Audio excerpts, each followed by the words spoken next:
And welcome to this edition of Huckabee Today. Good evening, and just remember, we are a show about common sense with some uncommonly interesting conversation. Our aim is to have people smarter than I am, and that's the easy part, getting people smarter than I am.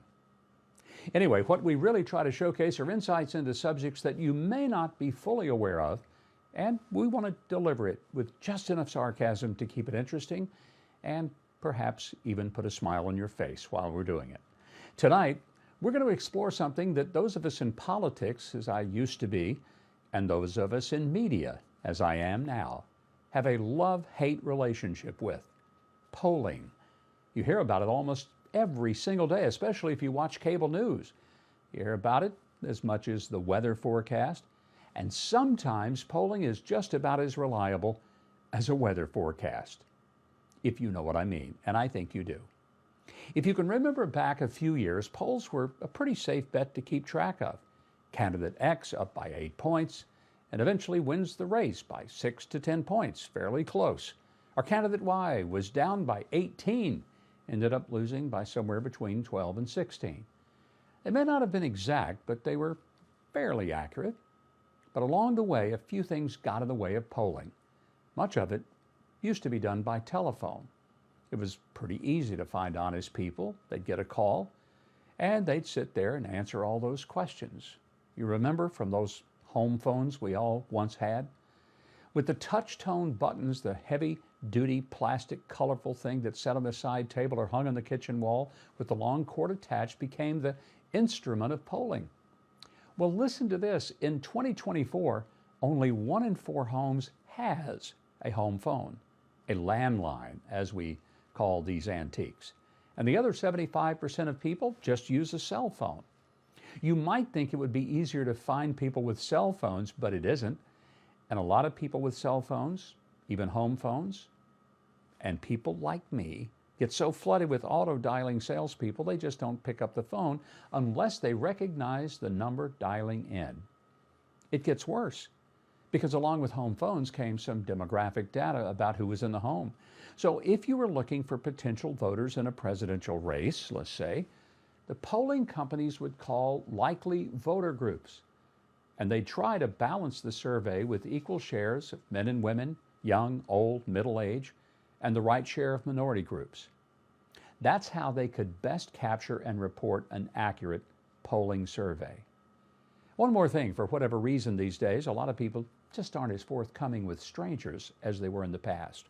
Someone gets them on the phone from a polling group, or they say they're from a polling group, and they maybe think they're just doing some snarky video for TikTok. And they answer with all sort of things that really they don't even mean, trying to make it seem real while pulling the strings of the survey taker. And as you can guess, kind of messes up the accuracy of the data, which means it is a challenge to get a decent and an accurate poll. So tonight we're going to explore the potential for this fall's election with an actual pollster. He's sitting in our little box right there next to me. You can see him. That's Matt Towery. And in just a couple of minutes, we're going to open up his microphone and get started. You'll understand this polling information a lot better when you hear what he has to say. And we'll be back with Matt Towery right after this.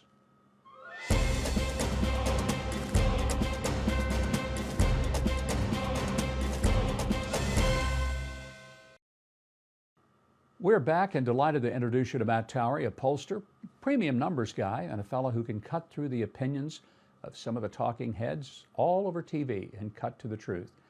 Matt, we're very happy to have you on Huckabee today. Let's jump into this. You were one of the first people back in 2014 to suggest that Donald Trump should run for president and that he would be a serious contender. People were laughing at you for saying that, but nobody's laughing now. What did you see in Donald Trump way back in 2014 that a lot of Americans didn't take seriously? Well, I'll say it was actually at the end of 2015, and yes, I was laughed at. I used to write a syndicated column for Creators Syndicate that ran in medium-sized newspapers around the country and on conservative websites. I'd already been polling for a good number of years. As a nonpartisan pollster, we poll for news organizations only. But in writing the opinion column, I could write whatever I wanted. It was Christmas time, And as you know, Governor, at Christmas time, a lot of times there used to be no news. So I saw where Donald Trump was going to run. I wrote the column. I said how Trump could win. Trump tweeted it out. And then somehow, years later, people say I'm blamed or whatever for Donald Trump being president. Well, I'll take all the credit in the world, but I don't think Donald Trump's going to have to give me any credit. I just happened to see that he was a showman. He understood the people. Everything he does in a quality manner. And I felt like he was going to be realistic at a time period when we'd had too many politicians who were coming across as not being realistic. That's the real answer to that. Well, Matt, you could have saved me a lot of money and time if you'd have told me that early on, because I was one of those candidates that Donald Trump obliterated in 2016. So next time, well, I started to say next time, but then again, Matt, I'm never going to run for anything again, so it really doesn't matter. But I would have loved to have had that insight that you had. Well, I do want to get into polling.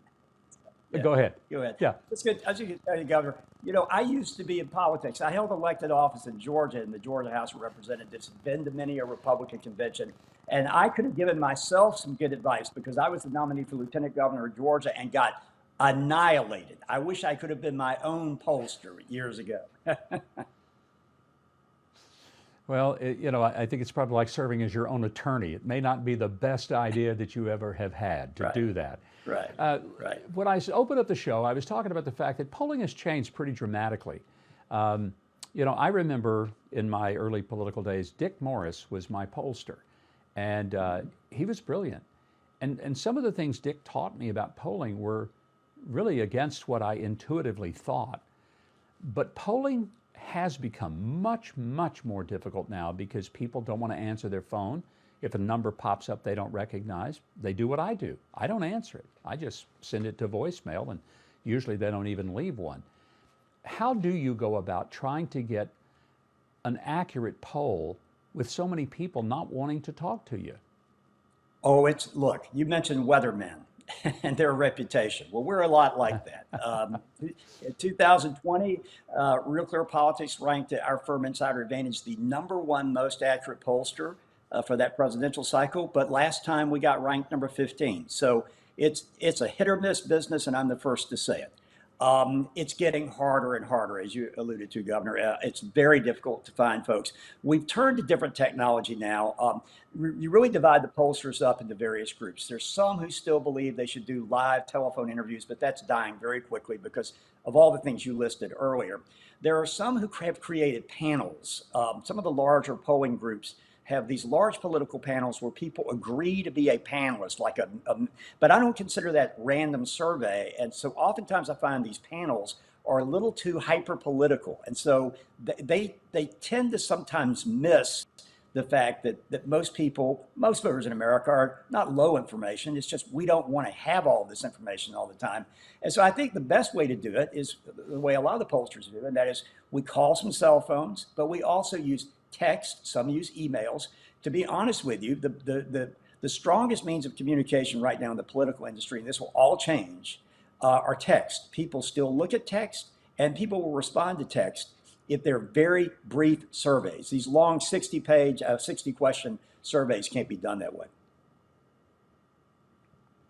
And do you worry about the fact that some people don't want to share their political inclinations with others because they don't know who's on the other end of the phone?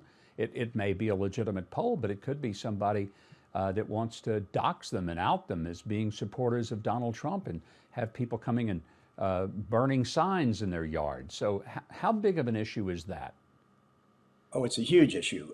In fact, some of the polls we had back years ago when you had the phone rooms, if you had a bad phone room, sometimes you would get a terrible poll because it depended on who's calling whom and what they're talking about. And I find right now that the more anonymous a person appears to be or feel like they are, and the text seems to be working best along with some cell phone contact, voice, live, we have to have live individuals introduce the phone and agree that they're going to take the poll. And a little bit of email is used sometimes, although it's not used very much anymore. But the more you can take away that human voice, quite frankly, you get closer to the truth. In fact, years ago, remember the old robocalls? People say, oh, the robocall polling is just trash. It was actually very accurate because you had a recorded voice and you didn't have to have an interaction with someone who you felt like was sort of steering you in a direction one way or another.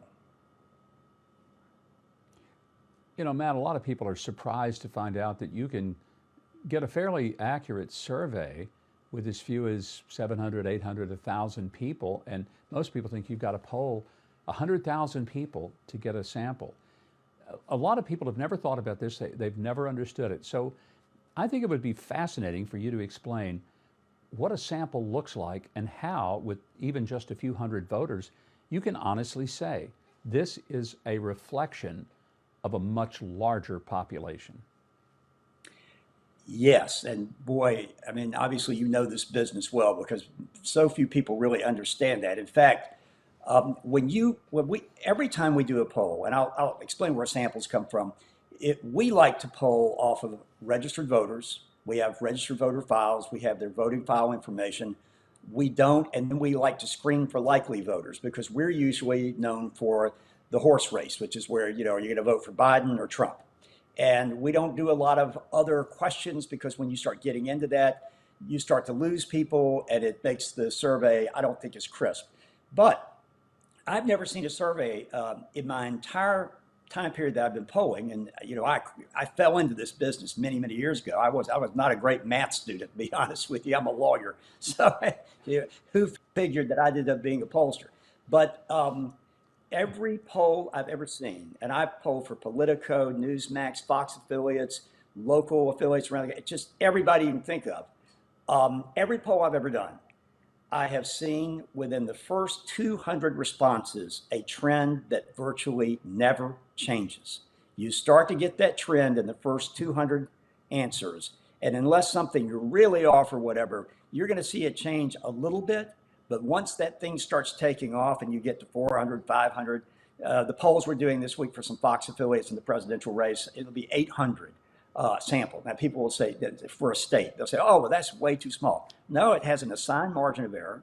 It's a mathematical equation. It's not something we just make up. And I think in those instances, in one of the states, I can't remember which one, plus or minus 4%, which is still a gap. But you could poll 1,000 something and you still don't get closer than about 2.5% margin of error. So at some point, there are diminishing returns in polling the whole world. You just got to get to a certain level and then say that's enough. Matt, I want you to stay where you are. There's a lot more I want to talk about. We'll have more with Matt Towery when we come back. Stay with us. And we're back with Matt Towery. Matt, we were talking before the break about when people hear on cable news about polling, sometimes there's such a vast variation between what one station is saying is going to happen. Donald Trump is 10 points ahead. Somebody else will turn around saying, Joe Biden is up by 6. Why the variation? What are the ways in which these polls can be so very different, supposedly polling the same type of people? Yeah, well, a lot of that has to do with the concept, what we talked about earlier, that some of these pollsters are moving to what they don't really say it. They say it's voters, but they're panels. People, in fact, there's one company that actually sends a tablet out to someone if you want the tablet to participate on a panel. Well, as soon as you do that, you know one thing, you're going to be polled, and it's probably going to be about politics. So people start paying attention more. I don't really like the panel approach because it takes away the random selection of the people being polled, which is what we always used to look for, as you well know, your many years in politics. So some of that is causing some difference. Now, sometimes they're right, sometimes they're wrong. Another thing is the way, for example, if I wanted to make a poll look more favorable for a Democrat in past years, it's not necessarily the case this time.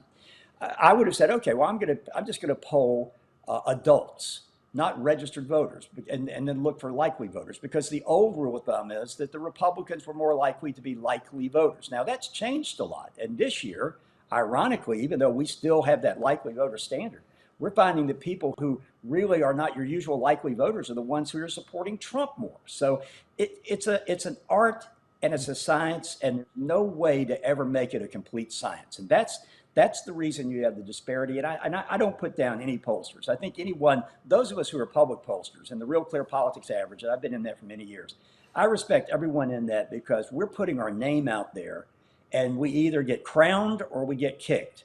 But we're there and we're in the arena, as they say. But there are thousands of pollsters, all over this country. And the private pollsters will tell you they're the best, but they're also the ones who never have to show their records. So we never know. Let's talk a couple of different methodologies, one being online polling, if it's accurate, and the other is something I'm very familiar with as a candidate, mostly because it got used against me, is what's called push polling, where the pollster is asking very pointed questions to try to get a particular response. These are two methodologies that often are used by campaigns. Explain them, and good or bad. Well, in what I do for news organizations, it is prohibited to do any push polling. But I'll explain what push polling is because a lot of campaigns do it. They'll start by asking what, as lawyers, we would say were leading questions. So you'll get a couple of questions about, don't you think that Mike Huckabee is the greatest guy in the world? Or would it change your mind if you knew that Mike Huckabee wasn't the greatest guy in the world? Here are the 3 reasons why. And then they ask the question, well, are you going to support Mike Huckabee or not? Well, they leave those other questions out. And then all of a sudden, you've got this terrible number for Mike Huckabee that's not really the case. And I don't think ever was the case with you. I've got to tell you, by the way, we did a reverse poll, one of the first ever done when you debated in 2008, I believe. And you won that debate. And it was scientifically done. It was hard to do because you can't call after 9 o'clock at night. It'd be easier to do now with text. You won the debate, and I had the pleasure of walking up to you and telling you won, and that's a long time ago. But you can do those sort of things. That was a scientific poll. If you have a push poll, though, that's designed usually to push someone in one direction or another, which is something that in my industry, on my side at least, you just can't do. Now, online polls you asked about, I think they are more, if it's an online poll where someone's just participating, a news organization says, who do you think won? That's not scientific. Because it has to be weighted for age, race, gender, and political affiliation, and it has to be random, and people can stuff the ballot box, so to speak, go back and vote again. If it's an online poll where someone's reaching out to you and they're using the net, the web, or like I said, text, that can be far more reliable. And in fact, right now, it's probably the most reliable. Well, I want to tell you, Matt, it's been very helpful, I think, to our audience to hear, because so many of us constantly are exposed to polling information when it comes to cable news, but they never really understand what they're being told.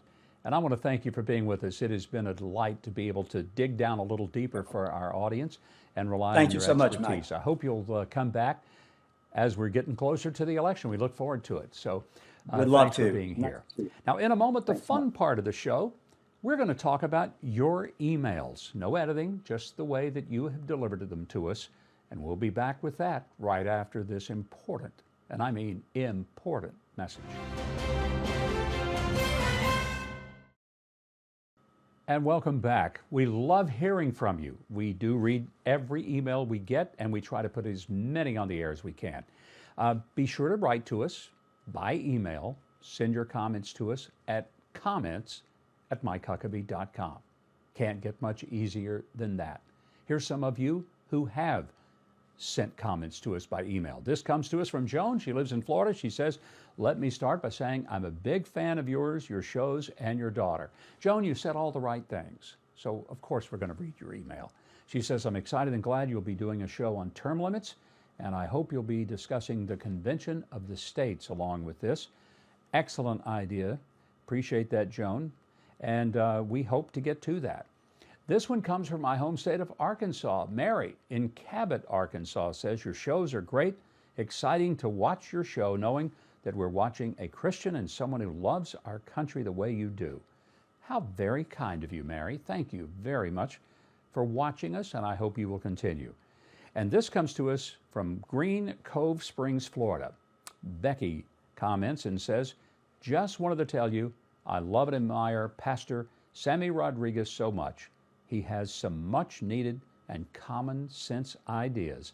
Thanks for having him on your show. I appreciate, Becky, that you enjoyed the visit. with our good friend Sammy Rodriguez, and I agree with you. He's one of the most sensible and passionate people I know. It was a delight to have him. Kind of can predict we'll have him again. I fully expect it. Again, be sure to see our show every weekend right here on TBN, Saturday and Sunday, and weeknights, Monday through Friday, 6:30 Eastern, 5:30 Central. Stay put, because we have more with Pastor Alan Jackson, who will be coming up in just seconds from now. Until then, good night and God bless.